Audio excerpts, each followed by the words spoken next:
Биз азыр Илимий изилдөө институтунун Гареев атындагы ботаникалык багындабыз.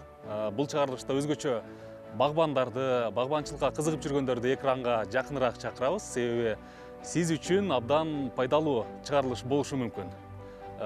Себеп дегенде биз азыр бакты кантип туура кыйыштыруу керек экендигин агрономдун жардамы менен көрсөтүп беребиз.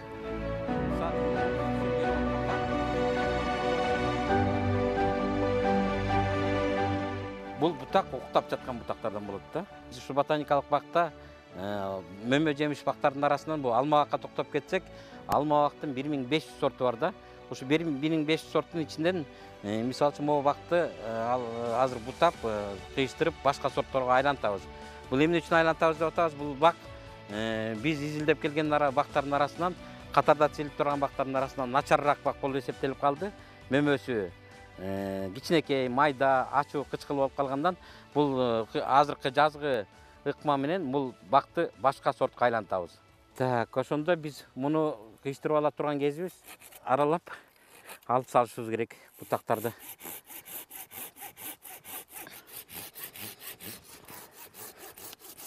Мындай аралайбыз. 4 бутактарды аладык да. Муну аралаш үчүн мына могу деңгээл менен бул бутак теңирээк болуш керек да. Сен ошондо ушул могу бутакты могу деңгээлден алып келесиң да, ушул деңгээлге алып келип, мындай кыйгачыраак, мындай түз кылып арала мындай.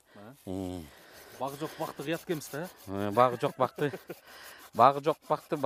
бактуу бак кылганга аракеттенебиз да азыр.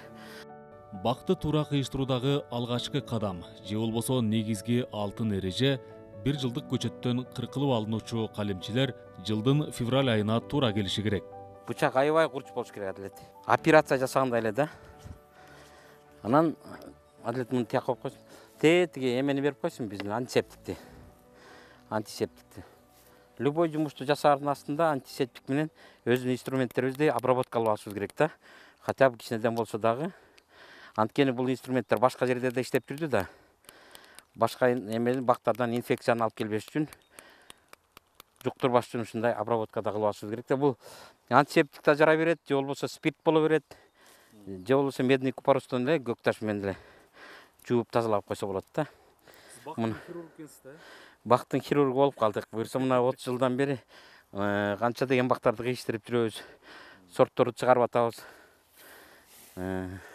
Мына азыр муну кыйыштыруу үчүн бутакка биз азыр жеңил ыкмасын жасайбыз да, эң жеңил дыйкандарга жеткендей кылып, илгидей кылган ыкма менен жасайбыз. Мунун канча ыкмасы бар? Прививканын 3-4 ыкмасы бар. Биз азыр кабык ыкмасына салган ыкмасын жасайбыз. Бул тоголоктоп аткан нерсебиз жаан чачым болгондо бул жердеги кабык ыкмасына жаан кирбеш керек деген сөз да. Токтоп калбаш керек. Токтоп калбаш керек. Биз аны дагы азыр кыйыштырганда көрсөтөм мен силерге. Кыйыштыруу үчүн атайын даярдалган калемчилерди эгер муздаткыч жок болсо, чала сууланган чүпүрөккө ороп, жер төлөөнүн нымдуу жерине сактасаңыз дагы болот. Жана кыйыштыруу мезгилин туура тандооңуз зарыл. Азыркы мезгил ушул Кыргызстандын бардык аймагына эле туура келеби бак кыйыштыруу? Жок, бул бак кыйыштыруу Кыргызстандын ар бир ардагына эмес, азыр бизде чүй өрөөнүнө анан түштүктө уже бул ыкма өтүп кетти. Алар да жаз эртерээк келет. Биздин Байтик, Воронцовка, Арашан өйдө жактар бактар даже ойгон элек. Бизде гүлдөп атпайбыз мына, аларга дагы эрте. Азыр биз жакшы ыкмасын, жакшы убакытты тандадык. Мына мисалы үчүн менде ар бир сорттун жазып алгам да. Мынакей сорттор бар. Могу жана прозрачная деген алма, розовая столовка бул жайкы алма. Мына этикеткалап холодильникке салганда да элдер адашып калбаш үчүн, кайсы бакты кыйыштырып атам дегенди үчүн мында мен этикеткалап коем. Ушундай адашпайсың да кийин.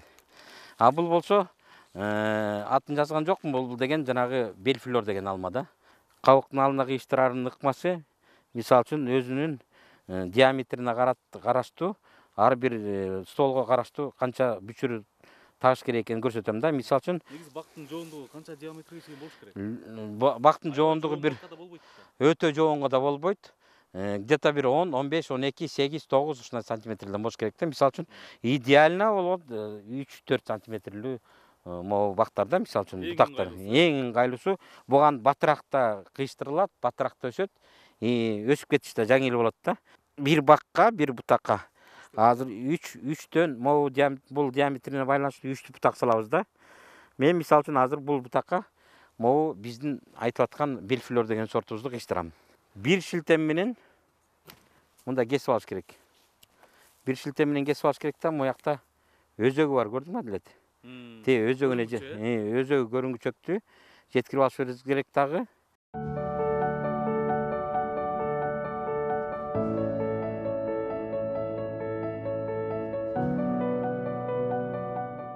Мына биз бул бакта уже кыйштыруу бүчүрлөрдү отургузуп алдык. Бул бакта ар бир сорту болду. Мисалы үчүн бул бакта 4 сортту кыйштырдык азырчы. Бул 4 сортту кыйштыргандан кийин биз монда пленка менен, обычный пленка бар. Пленкадан алып туруп биз муну байлашыбыз керек да. Эмне үчүн байлайбыз? Бул биринчи очередь аба кирип калбаш үчүн, жаан чачын кирбеш үчүн бул эмелерди аябай тыкыз кылып, катуураак кылып тартып байлап алабыз мынакей.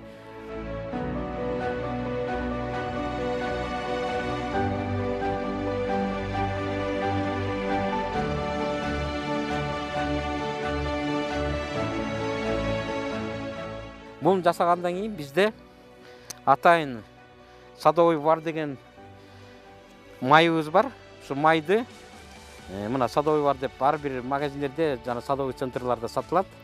Илгерки баткактын ордуна ушул. Илгерки ата-бабабыз баткак менен колдонсо, биз азыр муну менен колдонобуз. Бул более современный, бул инфекцияны биринчи очередь инфекцияны киргизбейт, ооруларды киргизбейт. Бак анткени ооруларга, бакка оорулар кесилген жерден жугат да.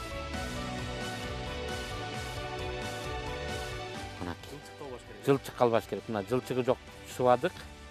Анан калемче мүчүлөрдүн үстүн дагы ушинтип жаап коюп турабыз. Анан 3 күндө бир, жумасына бир жолу, 6 күндө бир муну карап коюп турабыз. Үстүндөгүлөр эгер түшүп калып же эметип калса, кайра оңдоп коюп турабыз да. Бул 1-2 жума карап турганга талап кылат да. Былтыр да ушул малда кыйштырдык эле мынакей, Адилет. Мына кыйштырылган бактарыбыз өсүп, мына жанагы кыйштырган бүчүрлөр мындай суурсаңда чыкпай атпайбы? Бул жабышып, уже көрдүң, принимация этип бүчүр ачып калды. Жана байланган пленканы биз азыр чечип атабыз, 1 жылдан кийин. Мына чечип атканыбыз бул уже бул бутак өсүп, бүчүр алып, мына бек турат, кармалды да. Кармалгандан кийин буну кысып калбаш үчүн пленканы чечип таштайбыз.